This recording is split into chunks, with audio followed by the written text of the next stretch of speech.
আমার প্রিয় মানুষটা আমাদের সবাইকে কাঁদিয়ে চলে যাচ্ছে অনেক দূরে প্রবাসে।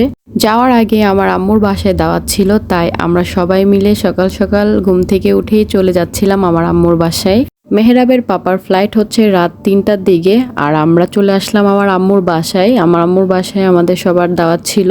গিয়ে দেখি আমার আম্মু তার মেয়ের জামার জন্য এত কিছু রান্না করেছে। আমি তো দেখে পুরাই অবাক, এত কিছু কখন করলো। আর এদিকে মেহরাব তো তার মামির সাথে দুষ্টুমি শুরু করে দিল। আর এই যে হচ্ছে খাবার দাবার সব রেডি করছে, সবকিছু টেবিলে এনে রাখছিল।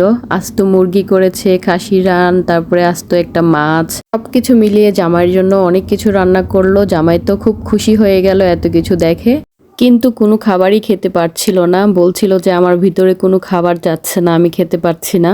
আসলে আমাদের সবারই মনটা অনেক খারাপ, কারণ এত দূরে চলে যাবে আমাদেরকে রেখে। মেহরাবের পাপার সব থেকে বেশি কষ্ট লাগছিল মেহরাবের জন্য। মেহরাব এত ছোট, ওকে রেখে চলে যাচ্ছে, এর জন্য কিছুই করার নিয়ে, আসলে ভাগ্যে যা লেখা আছে তাই হবে।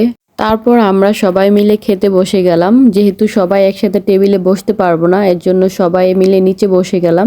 খাবারগুলো অনেক মজা হয়েছিল। আমরা আসলে ওরকম ভাবে খেতে পারিনি, তারপরও যতটুকু খেয়েছি খুব মজা হয়েছিল। মিষ্টি খেতে আমার খুব ভালো লাগে, তাই খাবারের পর একটু বসে সেমাই খেয়ে নিলাম। তারপর আমরা বাসায় চলে এসেছিলাম। এসে মেহরাবের পাপাকে নিয়ে একটু বের হলাম, বাইরে কিছু সময় ঘোরাঘুরি করে বাসায় চলে আসলাম। রাতে 9টা বেজে গেল, এখন বের হয়ে যাবে। আর এটাই হচ্ছে বিদায়ের বেলা। আসলে এই বেলাটার কষ্টটা কাউকে বোঝানোর মতো না। মেহরাবের পাপা অনেক দিন ধরেই কান্নাকাটি করছিল। আসলে আমরা কখনো একজন আরেকজনের কাছ থেকে এত দূরে কখনো থাকিনি। সরি, ভিডিওটা এডিটিং করতে গিয়ে আমার আবার কান্না চলে আসছে। আপনারা সবাই দোয়া করবেন মেহরাবের পাপার জন্য।